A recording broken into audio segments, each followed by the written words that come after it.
You are putting forward an industrial programme about taking the fight to bad bosses. What does that mean?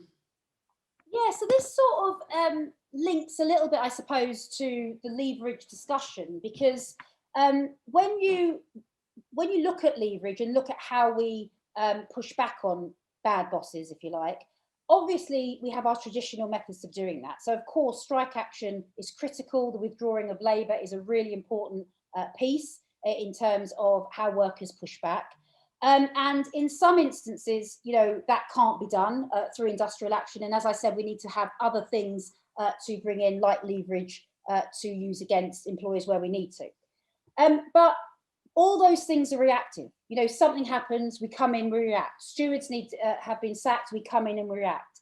And what I'm laying out in the manifesto, and I've done this in quite a detailed way, is that actually we should be proactively having an industrial strategy where we are looking at the 19 sectors where we represent members.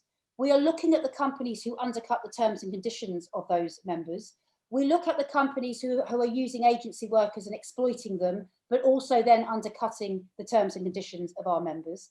And instead of waiting for something to happen in those companies, we ensure that they're organised in the first instance, so that they're unionised, so that they are union jobs in relation to that.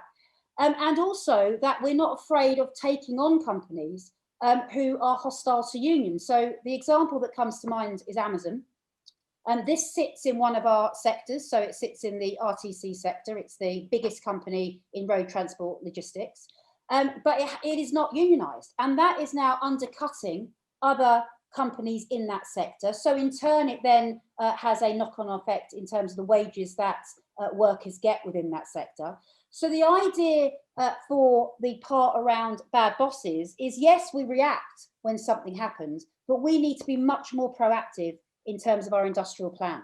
And that means that we need to look at each sector in detail. We need to understand who the big players are in that sector. We need to absolutely make sure that we are organising in all of those areas, because otherwise a non-union company will undercut. We've seen that for years and years and years. And where a company is pace-setting bad behaviour like Amazon then we take that on. We don't wait for somebody else to do it. We don't think it's too difficult. We take that on, because every time you ignore a company like Amazon in the economy doing what Amazon are doing, then that has a knock-on effect to our members' terms and conditions, and it will come to us at some point. So the bad bosses piece for me is seeking them out, making sure that we know who they are, rather than waiting for them to make a move on our membership.